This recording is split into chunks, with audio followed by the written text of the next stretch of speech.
So on today's project, we've got this kitchen cabinet. This particular kitchen cabinet is falling apart, much like some of the other ones in this kitchen of our house that we just bought, and it's just had some neglect over the years. So we're going to see if we can get it put back together. And these cabinets are like a lot of press board. There's some oak actual in the doors and the trim, but the back of it is just press board screwed to a wall. So we need to first of all get it apart. Up here in the corner you can see a really good view of what I'm talking about. It's actually completely separated, and the face of it is just kind of sagging, and the whole face of it is just sagging right down and coming down. The back is still firmly attached, but nothing is really holding this thing up. And there's a couple of tricks we'll show you after the fact of how to make this permanent fix. But for right now we just need to get this off the wall and get it re-glued. And we kind of got to overload it at the moment with some bag of chips there and a couple of cans, but we'll get those out and we'll get that pulled down and we'll see what we can do to fix it. With any project you want to take your time and make this as easy as possible. So I'm removing the doors and the shelves just to reduce the weight, especially since I need to remove the screws and support the entire weight of this, just holding it on the wall there until I can lift it down. And if you noticed, what I did just there was to cut the paint around the cabinet to make sure that as I pulled it off, I didn't pull any paint with it. Painting over the years, people probably got really close to the cabinets, and that'll make a fused paint seam there. Two key points when you hang a kitchen cabinet: you want to A, make sure that it is hitting the studs, and B, you want to make sure you're using screws that'll actually support and hold the weight of the cabinet and not slide out of the wall. And we'll get this lifted back up here, and you can see how separated it currently is. And not only is it separated, the glue is actually just a dried gooey mess. There's nothing left of the original glue that held this stuff together, and it's just kind of like a rubberized pull right off there. Very poor glue that's holding this, so we need to get all that glue stripped out of there so we can glue it properly. Another thing to check before you start gluing is to make sure you know everywhere where you need glue.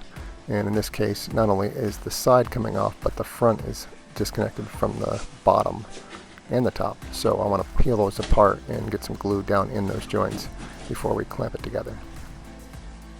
The next step is to prep the surface area, and I'm just going to pull all these staples out from the original install, original build. And we'll get these pulled out so we can get a nice firm connection between the two pieces. And I'm not really sure why, but there's a taper on this. Maybe so they can fill the glue in a little better. I don't know. It's probably the type of glue they were using, but it really kind of makes it difficult to get a good connection there. But we're going to glue both the inside and the outside layers and hopefully get a good seam and good seal on that. Once we get this all pulled out, I'm just using some regular Titebond wood glue. We're going to squirt it into the seam, pull it apart as best as I can to get as much glue in there, and then clamp it down. Any old clamps will work. You can even use a ratchet strap if you don't have access to clamps like this. They will get it clamped up and hold it together. Now, normally they recommend 30 minutes of dry time for wood glue. I tend to use a lot more than that, just because, especially in things like this where you've got a lot of stress on it, I'll leave it for 12 hours or even better yet, overnight if you can afford to. But definitely want to give that lots of good drying time and let that set up real well. Once dry, we can take our clamps back off, make sure we got a good seal, and then start the work of the next seam. Now, in this particular case, there were multiple seams that were broken, so I had to glue up one particular set of seams, which is the top and back to the bottom shelf, and then I can do the sides. And in the sides here, I'm going to work on actually using gravity to my advantage. So the whole side is loose, and I don't want to pull the whole thing off and have that to re-glue everything. So I'm just kind of squirting some glue in the top and then watching it and letting it roll down the sides of those slots there where the shelves, tops and bottom shelves, fall in. And then once that's completely covered, then I can squish it together and get a nice good seam. Always make sure to wipe up your glue, a napkin or a paper towel or something. You can wipe up the glue, squeeze out, and you can see the glue squeezing out here on the bottom. Actually, that's the top of the cabinet. And get that wiped up just so it's not harder to clean up after the fact. It can be very hard to clean up dried glue.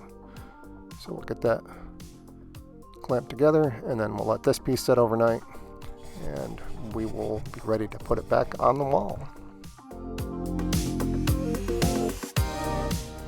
And here we are ready to mount back onto the kitchen wall.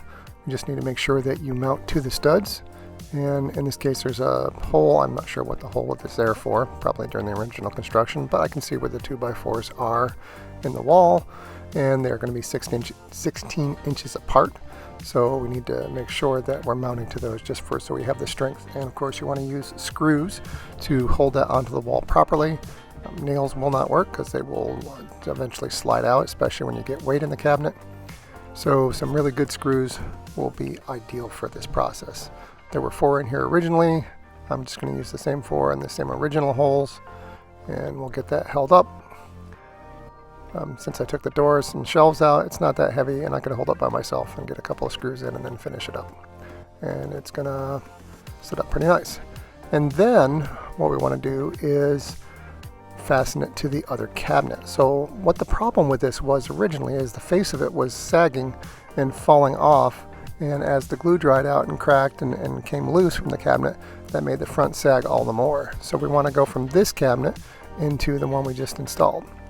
And we can do that by drilling a hole here and then putting a screw right through this into the oak finish on the front.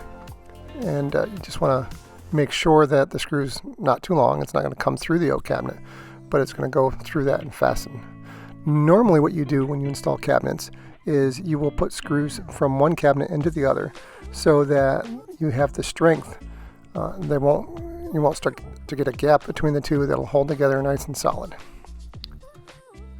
So I'm going to double check and triple check my measurements, get a mark, and drill a pilot hole from the one cabinet into the oak trim on the front of the other cabinet, and then I can put a screw right through. The drill hole is necessary to keep the oak from cracking. Oak does not like screws, and I'm using a bigger bit there to make a place for the head of the screw to go.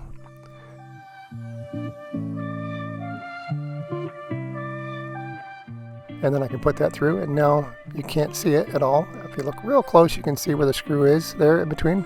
I just tightened up a little bit and now it's disappeared. That front of that cabinet is super strong now, and you can just barely see the screw in the other cabinet. And to illustrate what I mean about connecting the two, on the oven repair video that I posted on this cabinet here, when I remounted this, I put a screw from one piece of oak trim to the other, and that holds those together nice and tight.